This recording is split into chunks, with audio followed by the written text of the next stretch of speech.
action. Okay, so we took the two breads out of the oven, and the regular one had an average height of 3.44 centimeters, and the one with 4 times the amount of yeast, the average height was 4.16 centimeters.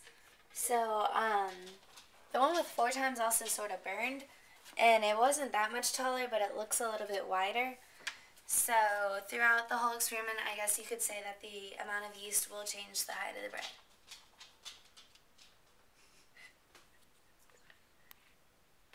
Yeah.